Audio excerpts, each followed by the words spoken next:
एक बुजुर्ग एक ट्रेन के स्लीपर क्लास में यात्रा कर रहे थे। वह एक तीर्थ यात्रा पर निकले थे।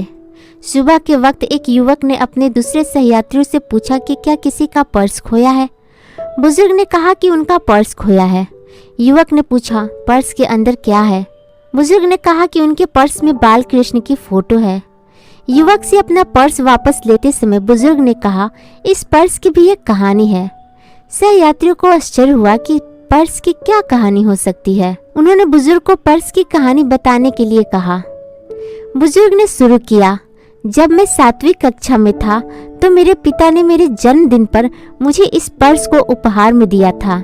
मैंने उस समय अपने प्रिय माता पिता की तस्वीर इसमें लगाई।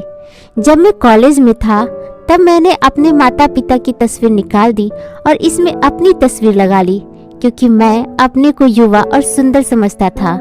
शादी के बाद मैं अपनी पत्नी से ज़्यादा प्यार करता था, इसलिए मैंने अपनी तस्वीर हटाकर पत्नी की तस्वीर लगा ली। इसके बाद हमारा बेटा हुआ तो मैंने पत्नी की तस्वीर को हटाकर प्रिय बेटे की तस्वीर लगा ली। अब 5 साल पहले मेरी पत्नी का देहांत हो गया और मेरा एकमात्र पुत्र अपनी पत्नी और बेटी बेटा के साथ दिल्ली में रहता है। वह नौकरी में इतना व्यस्त है कि उसके पास मुझसे बात करने का समय नहीं है। नाती नातिन अपने कंप्यूटर गेम, टीवी शो, गृह कार्य, स्कूली शिक्षा, दोस्तों आदि में व्यस्त हैं। वे शायद ही कभी कभार मेरे पास आते हैं। एक बार जब मैं बच्चों से बात कर रहा था तो बहू ने मुझे डांटा कि मैं बच्चों को अपने समय की गुजरी हुई बातें बताकर उनका समय खराब ना करूं। अब दुनिया में मैं अकेला रह गया था, असहाय और हतोत्साहित।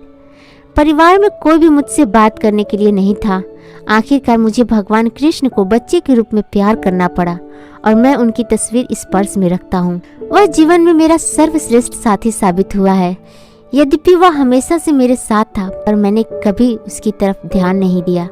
अब मैं अकेला नहीं हूँ। वह मुझे इतना व्यस्त रखता है कि मुझे किसी और के बारे में सोचने की जरूरत ही नहीं पड़ती। वह वास्तव में मेरे दिल की धड़कन है। मैं उसे कैसे भूल सकता हूँ। दोस्तों, यह घटना आज के युग में ज्यादातर व्यक्तियों के साथ घटती है। जब हम बच्चे होते हैं तो माँ बाप हमारे हीरो होते हैं। जब हम थोड़े बड़े होते हैं, युवावस्था में खुद को बेहतर सुंदर मानते हैं और शादी के बाद तो पत्नी ही सबसे प्यारी हो जाती है, फिर बच्चे वगैरह वगैरह। लेकिन अंदर छिपे उस ईश्वर के रूप को हम कभी नहीं देख पाते जो हमारा वास्तविक साथी है।